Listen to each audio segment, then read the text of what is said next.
I agree. Now, we'll start off with Israel Adesanya versus Bobby Adesanya. Knuckles. Adesanya. Yeah. Robert Whittaker versus Robert Whittaker. Yeah. Man. Yes, this is the second one. First one, for anybody that might have missed it, Bobby Knuckles got knocked out by Adesanya. So going into this, I figured, okay, this is going to be a different fight. This is going to be a different fight. It's going to be a longer fight, more grueling fight. Izzy, as always. Hey, do we have any pictures for this one? We might. There it is. But there they are.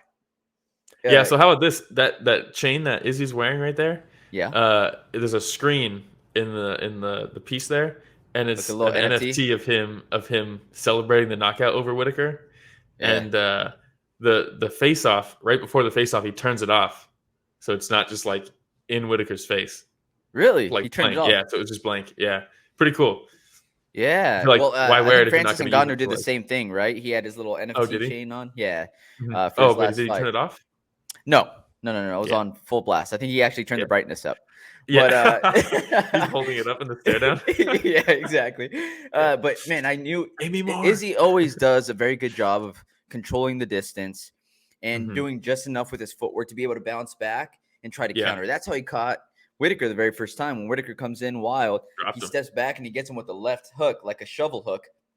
That dropped Whittaker. Solid leg kicks by Adesanya all night. That's about it. And that's about it, right? I mean, he had some counters in there too.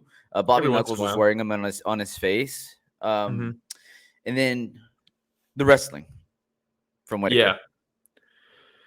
Yeah, pretty much. And the jab from Whittaker. Yes. The jab. Right off the bat, I know we complain about it all the time. Bisping was awful during this fight. He's just talking about how like Whittaker's not doing anything, all this crazy shit, how it's not like he's just not doing anything. He outstruck him in the last 2 rounds and took him down in both of them. I don't really know what else you have to do to win rounds, but Whittaker, for some reason, or Bisping just didn't like acknowledge that. So I think a lot of people thought it was more one-sided than it really was. This was a toss-up for me. When it came to the scorecards, a complete toss-up. I had Izzy clearly winning round 1. He outstruck him completely and he dropped him. I had Whittaker clearly winning rounds 4 and 5, with 2 and 3 could have been either way. It depends what you like. Do you like leg kicks? Do you like jabs and takedowns? Because that's pretty much how those 2 rounds went. They were so close. I don't know. This is one that I really want to rewatch. Live, I had it going to Izzy, but now that I'm looking at the stats, Whittaker, he definitely won 2 rounds. I don't know if he won a third, though. He definitely won the last 2 rounds, though. I think 48-47 was fair. 48-47 I think it could have gone 48-47 exactly either way. Yeah. If they would have given it to Whittaker and said 48-47. I had some friends over last night, and by this time I was already, I think, 4 glasses of whiskey in. Yeah. So as far as like a breakdown of exactly what happened, guys, I'm not gonna be able to give it to you. But I do remember very clearly telling all my friends, I said, hey, I don't know. Like, this could go either way right now. This was a very close fight. And like I heard some of them talking about the takedown and stuff like that. The only thing is that you never know with these judges. Are these judges going to take a look at the takedown and say, hey, that was a solid takedown, he won the round because of that takedown? Or are these judges going to say, hey, it was a takedown, but Izzy got right back up? So I'm really not counting it, because there's a few times where he did get Izzy down and Izzy popped right back up. So how much do those specific judges value that takedown? Yeah. So you want to know what's weird about that is, so in the second round, right, Whittaker took down Izzy once. He held him for 52 seconds. In the 5th round, he also got outstruck that round, right? By a small margin, Izzy outstruck him, Robert took him down, held him down for 52 seconds. Mike Beltran was judging. I didn't know he judged, but Mike Beltran was judging last night. He judged this fight. He gave round 2 to Whittaker, right? So small striking discrepancy. Mike Beltran judged? So did Dan Murgliata. I didn't know they were judging, but they both judged last night, throughout the night. So they would like hop in and like sometimes they're reffing, change their outfit. and then like change, like throw a Put on suit the on, overcoat. a blazer, and just like go start judging. No, but you know what? I'm fine with that because we need more judges and to be like refs and ex fighters and stuff like It that. definitely is better than just like some official from the athletic commission, right? Sal Diamato. Yeah, but so Beltran gives Whittaker round 2, right? He got outstruck slightly, but he took him down. He gave him that round, hold him down for a minute. He didn't give Whittaker the 5th round, where he took him down and held him down for even longer. So it's like, I don't know what he was seeing in rounds 2 and 5 that were different. I can't think of any more significant strikes from Izzy in the 5th. No, and he also didn't give Whittaker the 4th, where Whittaker outstruck him and took him down and held him down for 40 seconds. Interesting. So it's interesting to see. I mean, it's live, right? So he doesn't have access to the stats. And also, I don't fully believe in the stats. I think they're wrong. I've gone back and like tallied stuff myself, and the UFC stats didn't match what I got when I was like trying to be even conservative with what I'm giving somebody. But it is what it is. Izzy still remains the champ. But this fight kind of went how I thought it was going to go. I thought they were going to be much more patient. After the first round, I was like, oh, Izzy might actually finish him in this fight. But then after that first round, it was razor close throughout. Whittaker settled down, close. man. And he started finding a way to be able to close that gap and that distance without getting tagged with a counter. Well, he did what he needed to do, which is at least show the takedown. Because in the first fight, every time he came in, it was blitzing with that combo that he always blitzes with. So Izzy knows, cool, every time he blitzes, I can throw my counter. Now, every time he blitzes, it's either a shot or that combo. So Izzy can't just defend that combo because then his legs are open. And Izzy can't just defend those takedowns because then the combo's open. So it's like just him entering and getting his hands on him for the takedown, even if he doesn't get it, that alone will make this fight more of a chess match, because now Izzy has to guess when he blitzes. It's not just one thing, you know? And so I thought Whittaker's game plan was really good. Really good. And he did a good job executing it. Yeah, I think he did too. Yeah. Especially after that first round. We're talking the 2 best middleweights in the world right now. Yeah. Going at it, and it's not even close. It's not even close. We haven't seen Hamzat in there yet. Yeah. You see he tweeted about it and he was like, 0 takedowns from this guy. Yeah, easy money. Yeah. Oh, man. Yeah, maybe. I don't know. Yeah. Maybe a Hasbulla.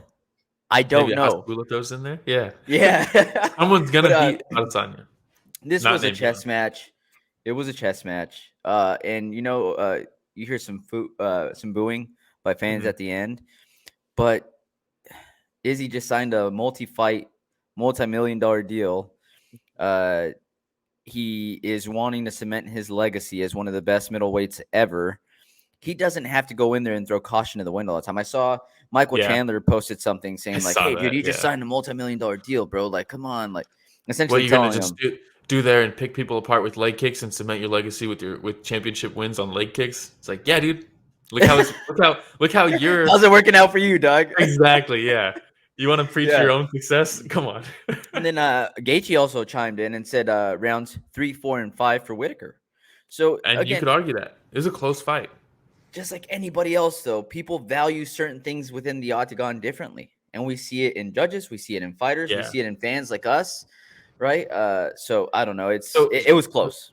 Yeah, one thing that I will say is the takedowns, right? They didn't mean much. They didn't accomplish much, right? He didn't get successful ground and pound off of him. He did almost get it. He took his back and almost got a choke at one point. Yeah, very close, very quickly. So he threatened. Threatened something, right? But in a round where it's so close on the strikes and nobody's really doing damage, right? The leg kicks were damaging early, but in those later rounds, the leg kicks didn't really seem to be doing as much damage as they were, right? So, because you value damage first. So it's like these leg kicks that aren't doing much, or this jab that really isn't affecting Izzy throughout the fight. And they're very close numbers wise. And what you're technically supposed to do when they're close numbers wise and you can't really decide who gets the edge there, that's the only time when octagon control comes into play. And Izzy was in the center for most of the fight. Yeah. So I don't know if that's what swayed it, right? He had the commanding presence, very evenly matched on points, takedowns, striking, right? Rob got the takedowns. Izzy outstruck him technically. Do we fall back to the octagon control? Maybe. I don't know. The urgency that Izzy came out in the 5th with, Mhm. And I wasn't really paying attention to the corners and what they were covering with him, but you saw that urgency in Izzy, the way that Yeah. he was faster to pressure coming straight out of Mhm. the corner, and then after that, as soon as he hopped back to avoid a shot from Whittaker, he would like speed Yeah. walk back up to keep Whittaker up against the fence, right? So I don't know. Because that's those rounds where you have to, right? It's the little Yep. things that, especially, and Izzy's such a master, man. He knows that in these close fights, it's the God, little his fight things that are going to IQ, separate dude. you. Yeah, He's got really, such really good. high level, dude. All You could right, but see even when he just was in a position that he didn't want to be in, the way he would just maneuver back to the position to set that trap and just stick with that game plan was, I mean, it's his ringsmanship, right? We need a new word for that for MMA, but because they're not in a ring, but octagonmanship. yeah, octagonsmanship, really good from Adesanya. But it was good, absolutely. Anything Mhm. else on the main event? Did you see what Bobby Knuckles said after? That he feels like he won the fight and that a third fight is inevitable.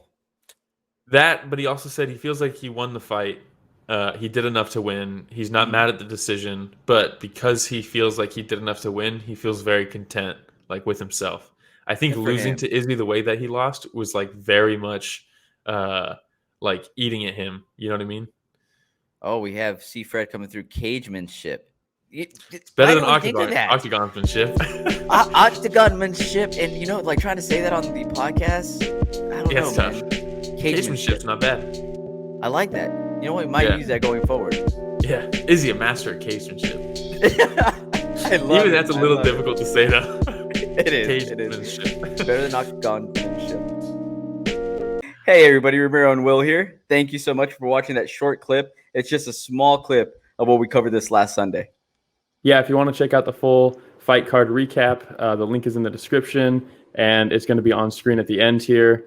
Don't forget to go back and watch our fighter interviews that we have.